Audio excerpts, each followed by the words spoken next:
Old Hollywood dripped with glamour, but behind those glitter-swirled curtains lurked egos larger than neon marquees.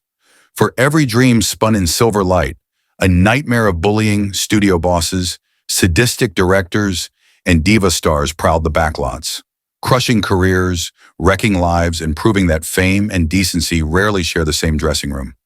In this countdown, we expose the 20 biggest jerks of old Hollywood. Louis B. Mayer. Louis B. Mayer, studio chief and self-appointed father of every contract player. On the surface, he oozed paternal warmth, hosting Thanksgiving dinners and dispensing fatherly advice. Yet actors soon learned the affection was a leash. Mayer kept stars on starvation salaries while raking in millions, dictated their hair color, dating life, even waist size, and fired anyone who dared gain a pound. He once reduced Judy Garland to sobs by calling her his little hunchback. Behind closed mahogany doors, he wielded dossiers thicker than scripts. Private detectives tracked romances, abortions, and drinking binges so Mayer could blackmail performers into signing unfair renewals. When a young ingenue resisted a casting couch advance, Mayer had her roles reassigned overnight. Directors who fought creative cuts found their films shelved for later review, code for oblivion. Why the crown as Hollywood's jerk king? Because Mayer's iron grip shaped an entire era's toxic power imbalance. He sold the American dream while crushing the dreamers who created it. Proof that a kindly smile can hide the sharpest claws. Harry Cohn. If Mayer was velvet, Harry Cohn was barbed wire. The Columbia Pictures boss patrolled his lot with a pistol on his hip and an ear tuned for gossip. He publicly humiliated employees, barking, "You're nothing without me," at stars he just promoted. Cohn's office telephone had two buttons, green for good news, red for tear them apart. Most calls hit red. Rita Hayworth, Columbia's crown jewel, called Cohn a monster after he ordered cameramen to keep filming when her gown ripped, then screened the footage for male executives. Directors endured profanity-laden tirades. Some fainted, others quit. A guard once found Cohn tearing pages from a screenwriter's script, screaming, "This trash offends my toilet paper." Yet the cruelty paid dividends. Columbia's profits soared. Why label him a prime jerk? Because Cohn proved success doesn't excuse sadism. He ran his studio like a sweatshop, leaving a trail of broken spirits longer than the Hollywood Walk of Fame. Jack L. Warner. At Warner Brothers, loyalty was a one-way street. Studio co-founder Jack L. Warner smiled for newspaper photos while secretly selling his own brother's shares behind their backs in 1956. The betrayal netted him sole control. Then he fired longtime employees who'd sided with the other Warners. Actors fared no better. James Cagney had to sue twice for fair pay. Olivia de Havilland fought a contract extension Warner tried to pad with suspension time. Jack retaliated by spreading rumors she was difficult, nearly blacklisting her. During World War II, he forced 12-hour workdays, pocketing patriotic propaganda bonuses while cursing slacker stars who wanted frontline duty. Why does he rank among Hollywood's nastiest? Because Warner wrapped treachery in charm, proving the deadliest dagger is the one you never see until it's in your back. Alfred Hitchcock. Audiences screamed at Psycho. Actresses screamed at Alfred Hitchcock. The genius director viewed performers as cattle, branding them refrigerators to keep emotions cold and controlled. On The Birds, he ordered live gulls and crows hurled at Tippi Hedren for a week, refusing protective gear. Her face was clawed. A doctor insisted filming stop. Hitchcock rolled again after lunch.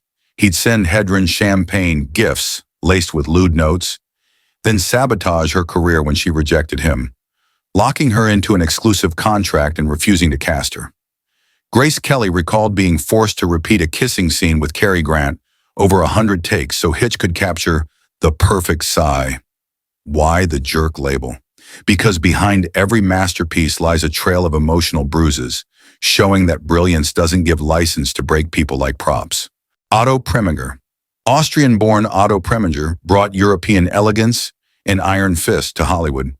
He slapped extra Gene Seberg across the face to elicit tears on St. Joan and ordered repeated lashings of Dorothy Dandridge in Carmen Jones until her back bled.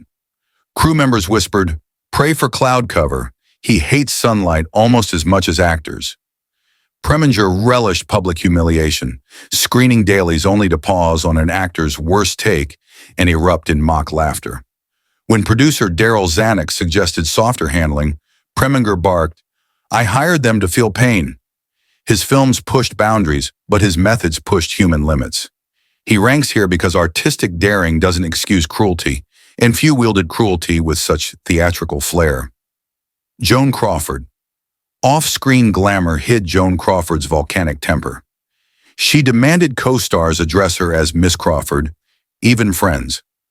On Mildred Pierce, she sabotaged rival Anne Blythe by stuffing her costume with weights before a watery scene, gleefully watching Blythe struggle. Crawford's adopted daughter Christina later penned Mommy Dearest, alleging beatings with wire hangers and midnight cleaning marathons. Joan's defense? Discipline builds character. Crew members recalled her scouring sets with alcohol wipes, shrieking at specks of dust. Why is she on this list? Because beneath the red-lipped smile was an iceberg of insecurity that froze anyone too close, proving that stardom can mask deep veins of meanness. Bing Crosby. Radio audiences swooned over Bing Crosby's mellow baritone, but his 4 sons remembered a drill sergeant. Gary Crosby described being whipped with metal-tipped belts for minor infractions. "Dad's love was discipline," he wrote, "and he had plenty of love to give." Co-stars weren't spared. On White Christmas, he mocked Danny Kaye's ad-libbing as clown work, demanding retakes. He'd show up hours late, shrugging, "The cameras wait for Crosby." When a boom mic operator dropped equipment, Bing ordered the man fired on the spot and replaced before lunch. Crosby's icy detachment earned him the nickname Old Stone Face among musicians. Why list him here? Because behind the holiday cheer was a father and colleague whose chill could freeze the North Pole itself, Frank Sinatra. Long before paparazzi flashes captured meltdown moments, Frank Sinatra turned tantrums into an art form. In smoky 1940s nightclubs, he snapped fingers for service. If a waiter hesitated, Frank rained insults, sometimes fists. He hurled a glass at journalist Lee Mortimer for publishing mob rumors. The shards left stitches. When columnist Dorothy Kilgallen joked that his voice sounded tired, he mailed her a tombstone-shaped cake reading R.I.P. On film, such the crooner wielded clout like brass knuckles. During From Here to Eternity, he demanded director Fred Zinnemann rewrite scenes to enlarge his role. Refusals met roaring threats of calling the boys downtown. Crew knew that meant his Rat Pack buddies, or worse, the rumored underworld pals who bankrolled his early gigs. Why the jerk badge? Because Sinatra believed charm pardoned cruelty. He serenaded America while smashing anyone who blocked the spotlight, proving velvet vocals can cloak a very rough edge. Errol Flynn. Moviegoers adored Errol Flynn's devil-may-care grin as he fenced foes in Captain Blood. Off-screen, he skewered reputations. Flynn threw roaring yacht parties stocked with bootleg liquor and underage dates, earning the phrase, "in like Flynn," after 2 teens accused him of statutory rape in 1942. He beat the charges, joking the trial was great publicity. Crew members on the Seahawk recalled Flynn drunkenly sword-fighting extras, drawing real blood for laughs. When Olivia de Havilland balked at his wandering hands, Flynn pinned her costume to a set wall and walked off, leaving her struggling. His pranks littered the Warner lot. Live snakes in dressing rooms, exploding cigars slipped to camera operators. Flynn earns jerk status because he treated life as a perpetual lark, never mind the casualties, turning chivalry into a punchline and leaving scandal as deep as any cutlass slice. John Wayne. To millions, he was the embodiment of rugged American virtue, but John Wayne's off-camera persona packed a mean streak. He ridiculed co-star Maureen O'Hara for insisting on fewer slaps during McClintock, shouting, "Real women can take it." He struck director Robert Aldrich on the longest day after a staging dispute, growling, "My way or the trail." Wayne's 1971 Playboy interview cemented his jerk legacy. He dismissed reparations for slavery, called Native Americans selfishly keeping land. Those words ignited boycotts, yet Wayne doubled down, lobbying studios to blacklist un-American crybabies. On set, he used his 6 feet 4-inch frame to intimidate colleagues, cornering actor Christopher Mitchum in a prop barn and warning, Outshine me and you're finished. Why crown him here? Because Wayne's larger-than-life hero image masked intolerance, wielded like a branding iron, scarring careers and ideals alike. Walt Disney. Main Street, USA glows with whimsy, yet its architect Walt Disney ruled with icy precision. Animators at the Hyperion studio toiled unpaid overtime. When they organized a 1941 strike for fair wages, Walt branded them commies, hired Pinkerton detectives, and projected strikers' photos on the cafeteria wall so loyalists could hiss. Inside story rooms, he'd pit artists against each other, praising one sketch, then shredding it before lunch to watch egos squirm. Voice actress Adriana Caselotti never received credit or royalties for Snow White. Disney insisted anonymity preserves the illusion. Jerk credentials? He nurtured magic on screen while squeezing sweat from the magicians, showing that a cheery whistle while you work can drown out the groans of the overworked. Daryl Xanic, 20th Century Fox mogul Daryl Xanic, called afternoon casting hour. Actresses were summoned to his bungalow. Secretaries logged who stayed longest. Starlet Marilyn Monroe later quipped, "I knew where the roles were promised, the sofa."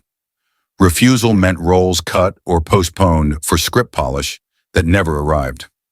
Xanic's tirades were legendary. He erupted at cinematographer Leon Shamroy for soft focus, smashing a light meter and snarling, "I'll soften your skull." During The Longest Day, he replaced directors weekly, slinging telegrams that began, "You're fired, genius." His jerk status stems from turning power into predation, proving that studio doors close not on opportunity, but on consent. Howard Hughes, billionaire. Howard Hughes produced Hell's Angels with sky-high budgets and equally towering eccentricities. He installed two-way mirrors in actresses' dressing rooms for security, then personally screened the footage. He ordered Jane Russell's brassiere engineered to accentuate cleavage. When she refused to wear it, he threatened litigation. Hughes bought RKO Pictures, then ghosted executives for weeks, issuing 4 a.m. memos demanding entire films reshot because clouds look gloomy. Staff coined the phrase Hughes time, an endless limbo where paychecks and sanity evaporated. Why is he here? Because his obsessive genius bled into obsessive surveillance, turning creativity into a claustrophobic cage for everyone under contract. Charlie Chaplin. The tramp on screen was lovable. Behind camera, Charlie Chaplin courted controversy. At 35, he married 16-year-old Mildred Harris, then 16-year-old Lita Gray, both whirlwind unions ending in courtroom mudslinging over infidelity and coercion. Gray's divorce papers alleged Chaplin demanded she abort pregnancies that threatened filming schedules. On City Lights, he forced 500 takes of a single scene, yelling, "Do it again," until actress Virginia Cherrill wept. He fired her mid-shoot, rehiring only after realizing reshoots were costlier. FBI files show Chaplin bribed immigration officials to silence paternity claims, prompting J. Edgar Hoover to brand him morally questionable. Chaplin lands on this list because behind every heartwarming wobble was a puppet master pulling strings, even when the strings were human lives. William Randolph Hurst. Long before media moguls became memes, William Randolph Hurst weaponized ink like artillery. By the late 1930s, his chain of newspapers, radio stations, and newsreels could make, or break, any headline, studio, or star. When 25-year-old wunderkind Orson Welles crafted Citizen Kane, a thinly veiled jab at Hearst's ego, WUR exploded. He blasted editorials calling the film communist filth, threatened to pull advertising from theaters, and ordered gossip queen Luella Parsons to bury the picture. Print runs that mentioned Kane mysteriously vanished. Reporters who praised it lost their beats. The pressure worked. RKO's executives panicked, slashing its release to a handful of cities. For decades, the masterpiece languished in box office limbo, all because Hearst's pride eclipsed artistic freedom. Hearst's tyranny wasn't confined to projectors. He micromanaged lover Marion Davies' career, buying entire photo shoots so no unflattering angles escaped. Stagehands joked they feared the phone call from San Simeon more than any pink slip. If Hearst complained, reshoots began at dawn. Why does he rank among Hollywood's supreme jerks? because he proved money could silence art and vanity could suffocate genius, turning the Dream Factory into his personal feudal estate. Hetta Hopper, a plumed hat, a poison pen. That was Hetta Hopper, whose daily column reached 35 million readers, more than some films' entire audiences. Hopper dubbed herself Mother Confessor of Hollywood, but stars called her Hat Pin Hetta. She'd praise your wardrobe at Romanoff's lunch, then race home to file a front-page blind item that torpedoed your marriage or career. When actor Joseph Cotten begged her to kill a rumor alleging infidelity, Hopper asked for $10,000 to cover printing costs. He refused. The rumor ran. During the Red Scare, she aligned with the House Un-American Activities Committee, branding liberals as pinkos. One Hopper headline, "Dalton Trumbo is a communist," sparked the screenwriter's blacklisting and financial ruin. She and rival Luella Parsons waged column wars so vicious MGM scheduled premieres to appease both, alternate nights to avoid dueling reviews. Why is Hopper enshrined here? Because she mutilated reputations for sport, proving that in old Hollywood the deadliest weapon wasn't a gangster's Tommy gun. It was a reporter's typewriter ribbon steeped in venom. Cecil B. DeMille. Audiences gasped at the parting Red Sea in the Ten Commandments. Extras gasped for air under Cecil B. DeMille's whip-crack discipline. To create a sandstorm, he packed scorpions and cobras into giant wind machines. Several actors left the set nursing stings and burns. One torch-bearing extra tripped, igniting a child's costume.